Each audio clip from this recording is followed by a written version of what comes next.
रात के अंधेरे में सुनसान सड़क के ऊपर एक तेज रफ्तार कार बड़ी तेजी से आगे बढ़ रही थी। आसमान से गिरने वाली बारिश की बूंदें कार की विंडशील्ड पर गिरते ही गाड़ी का वाइपर उन्हें दूर धकेल देता, जिसकी वजह से कुछ पल के लिए सब साफ नजर आता, पर अगले ही पल दूसरी बूंदें उनकी जगह ले लेती। ये चोर पुलिस का खेल चल ही रहा था। कार के अंदर ड्राइवर सीट पर बैठा वो शख्स काफी टेंशन में लग रहा था, क्योंकि उसकी बाजू वाली सीट पर जो महिला बैठी थी उसका लेबर पेन शुरू हो चुका था। उस आदमी को जल्द से जल्द अस्पताल पहुंचना था, क्योंकि डिलीवरी कभी भी हो सकती थी। दर्द के कारण वो महिला रो रही थी, चिल्ला रही थी, और उसकी बगल में बैठा आदमी उसे धीरज दे रहा था। उनकी कार शहर के एक बड़े से अस्पताल से गेट के भीतर दाखिल हुई। वो आदमी जल्दबाजी में उतरा और स्ट्रेचर लाने के लिए भीतर गया। अपने साथ वो 2 वार्ड बॉय को लेकर आया और उसने कार का दरवाजा खोला, पर गाड़ी के भीतर वो महिला थी नहीं। वो हैरान हो गया। लगता है आपके अस्पताल के कर्मचारी उन्हें दाखिल करने अंदर लगे होंगे। दोनों वार्ड बॉय और वो आदमी सब तेजी से अस्पताल में घूमकर उसे तलाश में लगे। हर कमरे की तलाशी ली गई, सीढ़ियां चढ़कर हर माले पर देखा, लेकिन वो औरत कहीं भी दिखाई नहीं दी। काफी तलाश करने के बाद वार्ड बॉय ने उस आदमी से पूछा, सर, क्या वो आपकी पत्नी थी? उसने भी परेशान नजरों से इधर उधर देखते हुए कहा, जी नहीं, वो सड़क किनारे एक पत्थर पर बैठी थी और गाड़ी को रोकने की कोशिश कर रही थी। मुझे उसकी हालत का अंदाज आ गया, इसीलिए मैंने उसे अपनी गाड़ी में लिया और अस्पताल लेकर आ गया। मतलब आपका भी सामना उस आत्मा से हो गया है? आत्मा से? तुम कहना क्या चाहते हो? उस प्रेग्नेंट लेडी की कहानी यहाँ का बच्चा बच्चा जानता है। अगर आप इन बातों पर यकीन नहीं करते हैं तो मैं आपको डराऊंगा नहीं। आपसे पहले भी कई लोग ऐसे आ चुके हैं यहाँ पर, जो उस महिला को यहाँ लेकर आए हैं। वैसे आपको जाना कहाँ था? नहीं, मुझे कहीं और जाना था।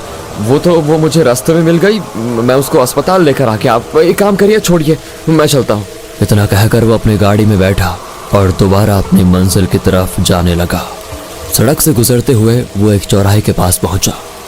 ये वही चौराहा था जहां से मुड़कर उसे दूसरी ओर जाना था, पर उस महिला की वजह से उसे शहर जाना पड़ा। गाड़ी की लाइट ऑन करके वो कुछ पल के लिए वहीं रुका रहा। कौन हो सकती है वो औरत? जाने दो, इतना भी क्या सोचना। अपने आप से बुदबुदाते हुए गाड़ी पीछे लेने के लिए स्टीयरिंग घुमाकर पीछे देखा तो एक खून से लथपथ महिला उसकी गाड़ी की पिछली सीट पर बैठी उसे घूरे जा रही थी। वो डरावना दृश्य देखकर उसके रोंगटे खड़े हो गए। गाड़ी रोककर वो झट से नीचे उतरा और दूर हट गया। उस घटना से उसके दिल की धड़कन तेज हो गई थी। उसे कार का दरवाजा खोलने की हिम्मत नहीं हो रही थी। खुद को संभालते हुए वो आगे बढ़ा और कार का पिछला दरवाजा खोलने लगा। दरवाजा खोलकर वो झट से दूर हट गया और नीचे झुककर पिछली सीट पर नजर घुमाई, पर वहां कोई नहीं था। और तभी एक कार हॉर्न बजाते हुए वहां से निकल गई। जो कुछ भी हो रहा था वो सब उसकी कल्पना से बिल्कुल परे था। आज तक इतना सफर किया, रात रात भर रुका, पर इस तरह का अनुभव कभी नहीं हुआ। बिना कुछ सोचे वो गाड़ी में बैठा और वहां से तेजी से निकल गया। अगले दिन वो ऑफिस में बैठा जरूर था, पर उसका ध्यान कहीं और ही था। सब अपने अपने काम में मशगूल थे, पर उसके दिमाग में वो कल रात की डरावनी घटना बिल्कुल घेर के बैठी हुई थी। उसे इस तरह खामोश बैठा देख उसकी एक सहकर्मी राधिका, जो उसे पसंद करती थी, वो उसके पास आकर बैठ गई। हेलो, क्या सोच रहे हो? उसकी बात सुनकर वो झट से अपने ख्यालों से बाहर आ गया। अरे राधिका, तुम बोलो ना। सुबह से ना हाय हेलो किया, ना एक बार भी मुड़कर देखा, बस गुमसुम से बैठे हो। कोई और मिल गई है क्या? अरे तुम भी ना कुछ भी बोलती रहती हो, कसम से। इतने खोए खोए लग रहे हो, मतलब जरूर किसी लड़की का चक्कर है। नहीं यार, बोलो ना, क्या बात है? कल घर में पूजा रखी है, सबको बता दिया है, तुम्हें भी आना होगा, और वैसे भी कल छुट्टी है, तो नो एक्सक्यूज। कहते हुए राधिका ने उसकी तरफ देखा। वो अभी भी कुछ सोच रहा था। उसका ध्यान बिल्कुल भी राधिका की तरफ नहीं था। फिर उसे इस तरह देखकर राधिका ने पूछा, क्या बात है, तुम कुछ ज्यादा ही परेशान लग रहे हो, कुछ हुआ है क्या? वो कुछ पल खामोश बैठा रहा और एकदम से राधिका की तरफ देखकर बोला, तुम एक बात बताओ, ये जो भूत प्रेत, ये भटकती आत्मा, इन बातों पर तुम्हें यकीन है? ये अचानक तुम्हें क्या हो गया? हमेशा मजाक मस्ती करने वाला इंसान एकदम से भूत प्रेतों की बातें करने लगा। यार मैं मजाक नहीं कर रहा हूँ। प्लीज बताओ, क्या तुम भूत प्रेतों पर यकीन करती हो, या तुमने किसी और से इसके बारे में कभी सुना है? सुना तो है, मगर मैं खुद यकीन नहीं करती। वैसे हुआ क्या है? तुम यकीन नहीं करोगी, कल रात मेरे साथ कुछ ऐसा ही हुआ। मैंने किसी अजीब शक्ति का एहसास किया। किस तरह की शक्ति का सामना किया है? कुछ साफ साफ बोलोगे?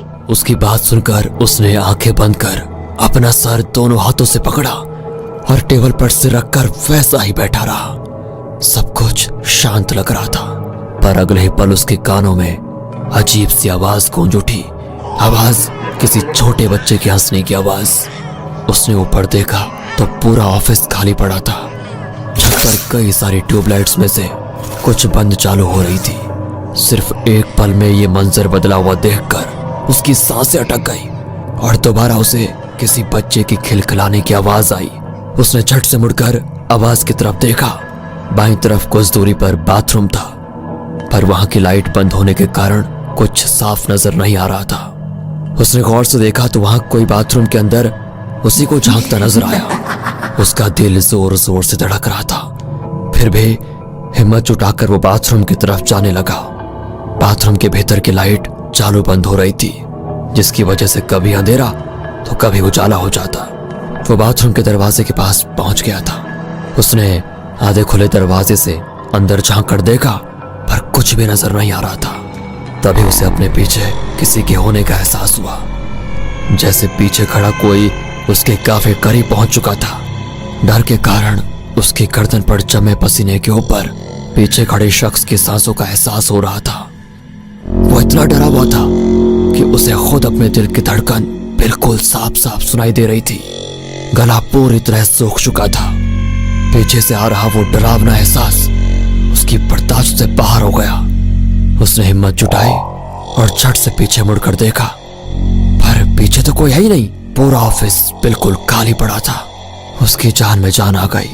गहरी सांस लेकर उसने बाथरूम की तरफ देखा और पल भर में अंदर से एक काला साया उसके ऊपर झपटा। एकदम से वो होश में आ गया। राधिका अभी भी उसके सामने बैठी उससे पूछ ही रही थी। तुम बताओगे नहीं तो हमें कैसे पता चलेगा कि तुम्हारे साथ क्या हुआ है? उसने टेबल पर पानी की बोतल उठाई और 2 घूंट पीकर गहरी सांस ली। राधिका की तरफ देखकर बताने लगा फिर, अरे कल रात हमारे ऑफिस की पार्टी थी ना, तुम लोग तो चले गए थे और मैं थोड़ी देर रुका रहा। करीब 11:30 बजे मैं घर के लिए निकला। मैं शहर से थोड़ी दूर पहुंचा कि तभी सड़क के दूसरी तरफ एक औरत पत्थर पर बैठी थी। वो लगातार गाड़ियों को रोककर मदद मांग रही थी। मुझे भी उसको देखकर दया आ गई। मैं आगे जाकर यू टर्न लिया और उस औरत के पास जाकर पहुंचा तो पता चला कि 9 महीने की प्रेग्नेंट है। उसका लेबर पेन भी शुरू हो चुका है। मैंने भी बिना कुछ सोचे समझे उस औरत को अपनी गाड़ी में बिठाया और दोबारा शहर लौटा, अस्पताल ले आया। यार, और जब हम अस्पताल पहुंचे तो पता चला कि वो औरत गाड़ी में है ही नहीं। उसकी बात सुनकर राधिका ने मजाक में कहा, मतलब तुमने उस प्रेग्नेंट लेडी भूत की मदद की है? भूत? वो औरत जिसे तुमने लिफ्ट दी थी, उस औरत को 2 बेटियां थी, पर उसके घर वालों को बेटा चाहिए था। और जब रिपोर्ट में उन्हें पता चला कि इस बार भी बेटी होने वाली है, तो उनका गुस्सा 7वें आसमान पर पहुंच गया।